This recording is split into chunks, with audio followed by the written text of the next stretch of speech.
Hi everyone and welcome back to WSO. In today's video we're going to be covering the commonly asked question of debt capital markets versus equity capital markets. A lot of people don't know what they are, what they do, or what they stand for. So in today's video I'm going to go through a couple threads and different things through Wall Street Oasis so you guys will understand the difference between the two of these things. Stay tuned for the end and I'll make sure to go through all the different links that you guys can go to if you have any more questions. And yeah, let's get started. Alrighty everybody, so the first thing I did was head over to the Wall Street Oasis site. And on here in the search bar, I just typed DCM versus ECM. And within your results, you're going to find this link right here, as well as some other great resources. I opened that link and I'm going to go ahead and attach it in the description box below for your guys' reference if you want to look at it later. So first, we're going to do a brief overview of what these two things are, what each of their functions is, and how they differ from each other. Investment banking and capital markets.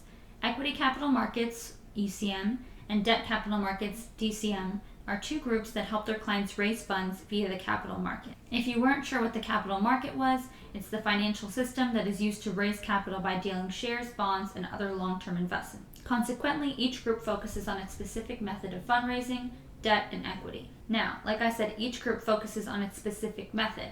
So the differences between these two things are pretty much already in the name, but I'm going to go and give a brief summary for each one of these things so you guys have a better understanding of what they do. So firstly, equity capital markets.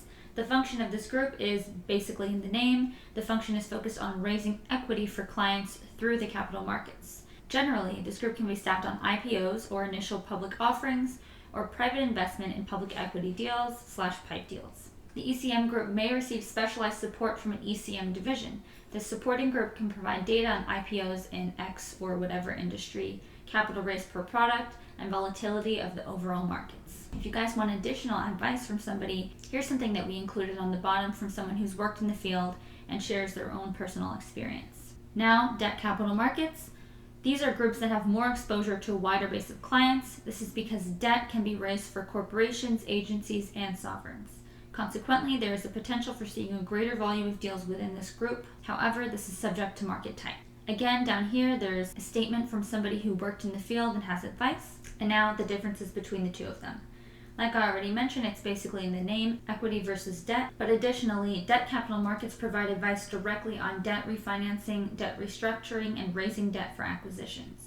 They are fast-paced with focus on the short-term side of investing and require being up-to-date on fixed income markets like treasuries, bonds, and more. On the other hand, ECMs are riskier than DCMs but also have the potential for higher returns. If you guys have more questions or want to read more testimonials, there are a ton of comments on the thread below from people with their own personal experiences as well as people with questions that are answered.